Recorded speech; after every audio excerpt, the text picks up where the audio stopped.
Well, what's up again there, guys? Brian83, Topics Gamer here, share a few notes of my top 10 list videos to share with you guys today.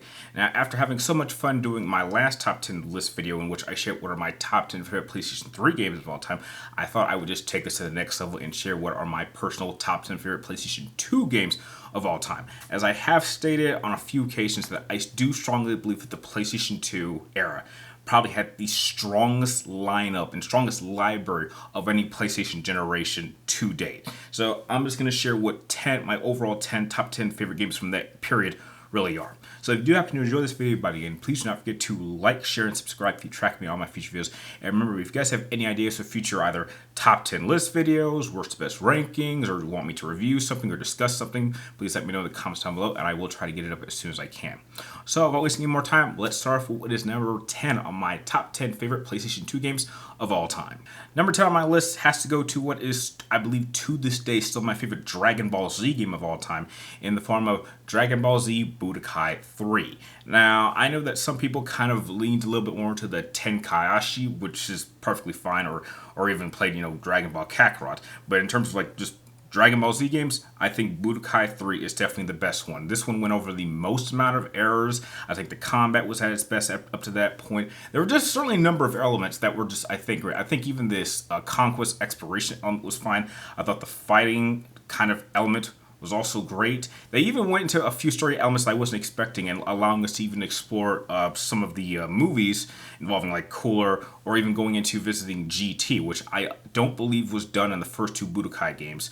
I know they would venture into more kind of story elements from the Dragon Ball Z period in like future games, but I just think that out of all of them, I think that Budokai 3 was really the high point. And I do think that a lot of people would agree that Budokai is probably the best Dragon Ball Z game that came out during that period, which is why it's number 10 on my list. Number 9 on my list has to go to Shadow of the Colossus. Now, this is probably one of the most unique and enjoyable video games I've ever played. It really is kind of almost one of a kind. I can't think of any game before since that kind of has its concept and executed nearly as well. Now, in short, you play as this unknown character who doesn't really talk all that much, who is trying to revive his dead love. And in order to do that, he decides to travel to this mysterious land and kill these 16 colossal monsters in order to try to revive the one he loves.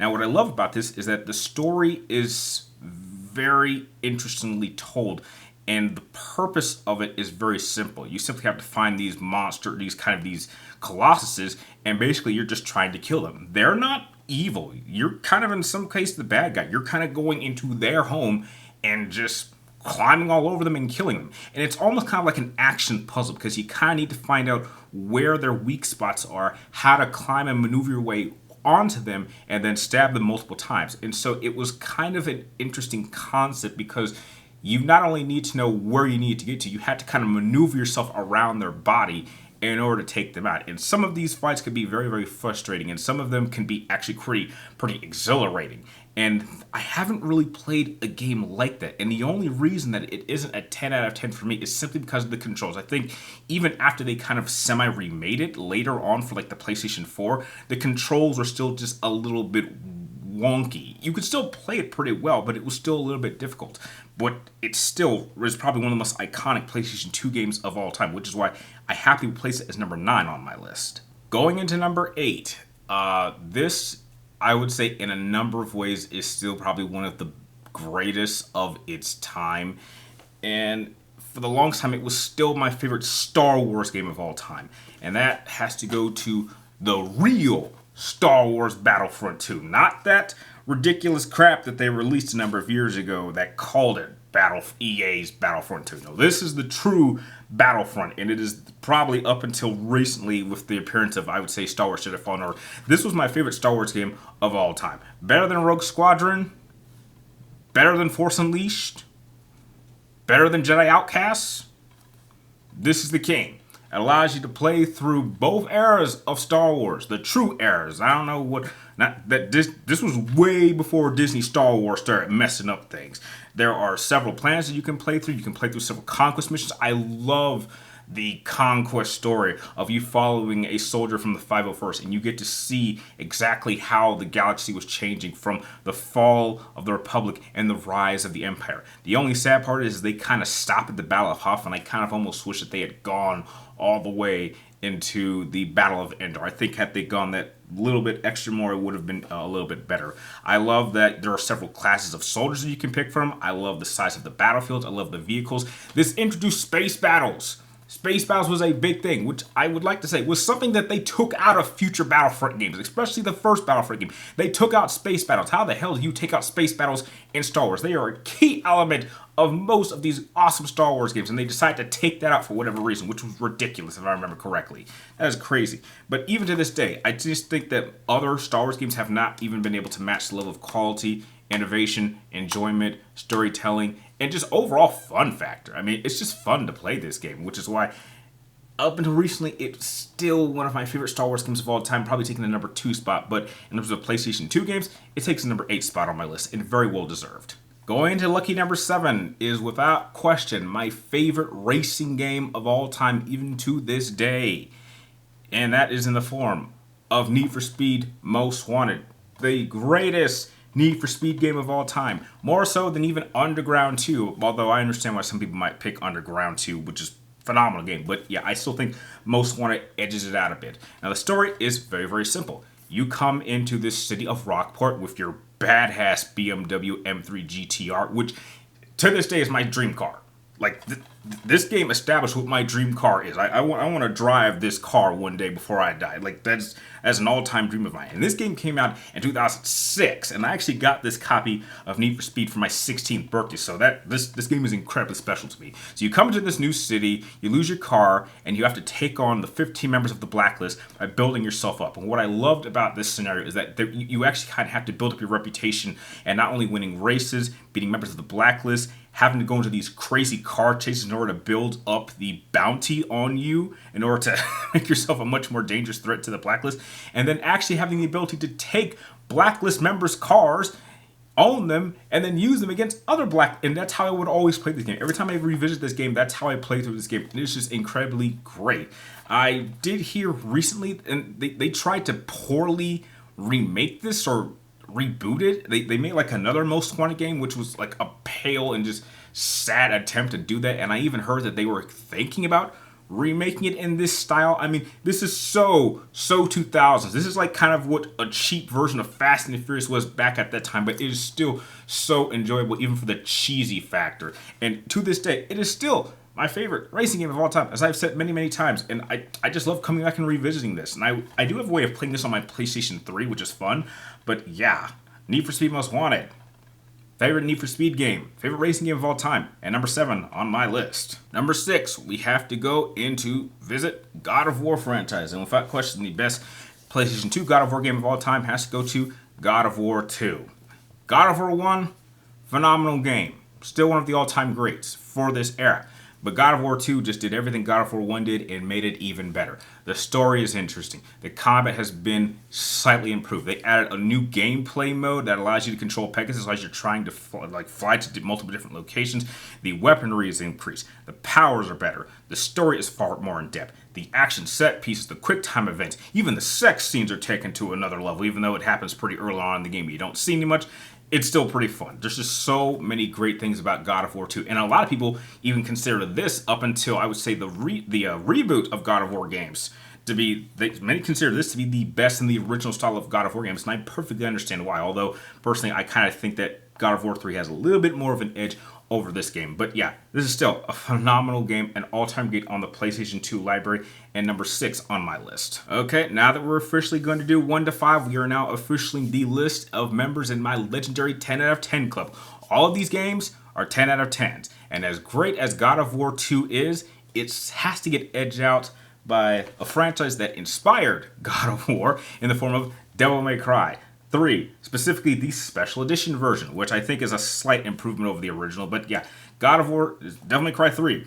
Up until recently, this was my favorite Devil May Cry game of all time until Devil May Cry 5 came out and actually managed to do things that prior Devil May Cry games hadn't been able to do, which were slight flaws and held it back. And even though this game also does that, I still think it is a 10 out of 10 game. This game takes us to the very beginning of Dante's story, in which we get to see him have to take on his brother Virgil and trying to recover the power of their father Sparta. This is where we get the introduction of Lady and how her alliance with Dante would start. We kind of get to see a little bit more of Dante's more personal side, which he's a pretty closed-off character for the majority of the franchise. And I think this is the most we get in depth into his character, and they did a phenomenal job. I think the combat is the best up to this point. The music, the soundtrack is absolutely incredible up until Devil May Cry 5 comes out, of course. But this is just such a fun game to play. And on top of that, we actually got to then, if you get the special edition version, you got to play as Virgil. Yes, I am a little upset that they didn't add any exclusive missions that allowed you to play as Virgil. You just played through the whole game as Virgil, including having to fight like these really weird red versions of Virgil, which I thought was kind of cheap, which they do kind of fix this issue in future Devil May Cry games. But up to this point, it is still a 10 out of 10 game, a great game, a must-own for anyone who didn't already get this in their library, and number 5 on my list. Number 4 on my list is a game that I sadly have lost my original copy of this game, and I'm pissed off, and I plan to probably go to some retro store nearby and get another copy. But it is my favorite Kingdom Hearts game of all time. In fact, unquestionably the greatest Kingdom Hearts game ever made in the form of Kingdom Hearts 2. This is where I think the franchise was at its absolute best before it went off a cliff and the story just became all over the place to the point where even its most hardcore fans could not easily explain to you the plot of what exactly is going on in this franchise, and they started tearing out some of the most key aspects of Kingdom Hearts. But Kingdom Hearts 2, in the same form as like God of War 2, anything that you loved in Kingdom Hearts 1, they cranked that up to a high level. You got to visit more Disney worlds. The combat has been improved with a number of different forms that Sora can take on that allows you to change up the combat style. Your allies are also more powerful. The boss fights are more phenomenal. The music is incredible. The story is incredible. It's far more in depth. It wasn't quite as simple and clear, see what I did there, as in the first game was, even though if you look at it back then, a lot more things were going on in the background of Kingdom Hearts 1 once you understood certain elements of other games. But I just think that overall, I think Kingdom Hearts 2 was just the perfect balance of getting us more into the lore, not being too confusing, easier to follow for people who were fans when this game originally came out. And it's just a shame that it took so long for us to get a sequel to this game that I don't think was worth the wait. And overall, I still think that this is the best the franchise ever got to this point, and why it's still a 10 out of 10 free game for me. It had the best of so many different elements, and why it's number 4 on my list. Number 3, these last 3 are very, very difficult, but I can put them in order. But my number 3 favorite PlayStation 2 game of all time, which also happens to be my 5th favorite video game of all time, is Resident Evil 4. The real Resident Evil 4. Not that ridiculous remake that came out that pretty much stripped everything out that made Resident Evil 4 good to begin with, but heck, I don't want to get into a rant. This is my introduction to the Resident Evil franchise, and this is the very, very first video game that legitimately scared me when I first played this game for the first time when I was a teenager. I never experienced Resident Evil up to this point, and to this day, there are still elements about this game that still kind of freak me out. You get to play as Leon S. Kennedy as he travels overseas in order to rescue the president's daughter, Ashley Graham, from a new cult in the form of the Los Illuminados. And you have to take on Sadler and his chief and all these Las Plagas monsters and all these crazy things. And I just think the combat up to this point, the gameplay, was at its very best. It introduced the over-the-shoulder angle, which we are still using to this day. So not only was Resident Evil great for its time, it's probably one of the most innovative games that had ever been made up to this point. There are still several games that are using elements that started in this game, and I'm just glad that it's held up all this long. This is a game that I play at least once or twice every single year, and I know that some people are big fans of the remake of 4, and that's perfectly fine, but it just didn't work for me. This, to me, will always be the true Resident Evil 4, in my opinion, that can never be replaced. And as I stated earlier, this is my 5th favorite video game of all time, and number 3 in PlayStation 2 games. So it is well worth deserving of its place. 1 and 2 are very, very, very, very, very difficult to call because these are not only my top 2 favorite PlayStation 2 games of all time, they are my top 2 favorite video games of all time overall, ever.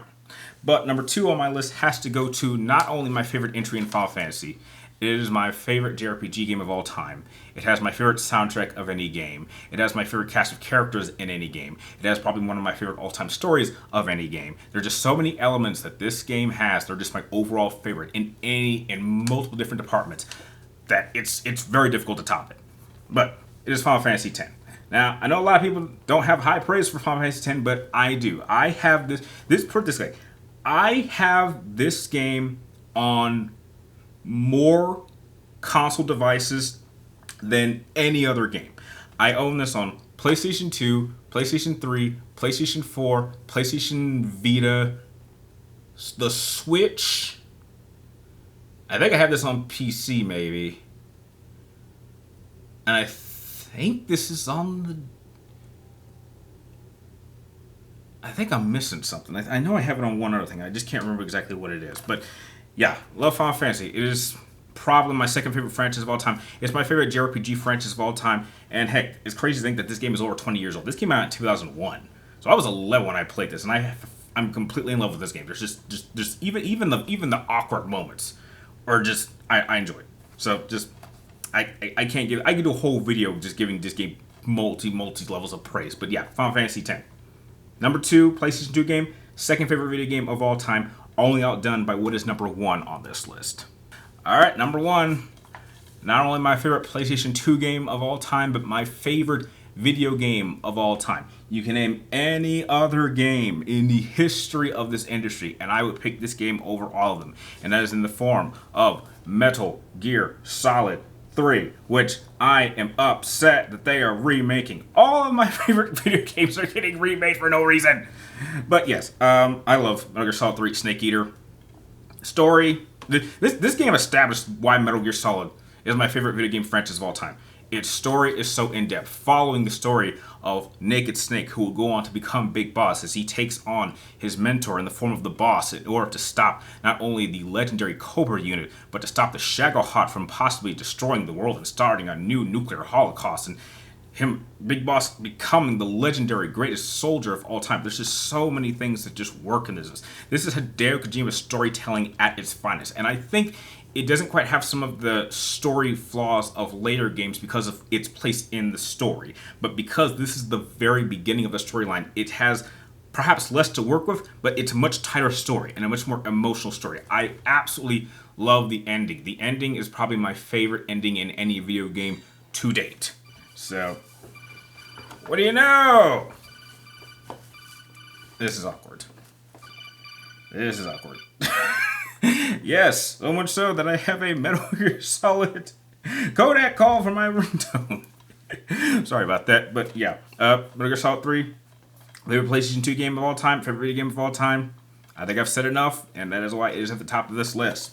So, now that you guys know what are my top 10 favorite PlayStation 2 games of all time, what are some of your top 10 favorite PlayStation 2 games of all time? Share your list with me or everyone else in the comments down below. And like always, thank you guys for watching. You're awesome, and I'll see you next time.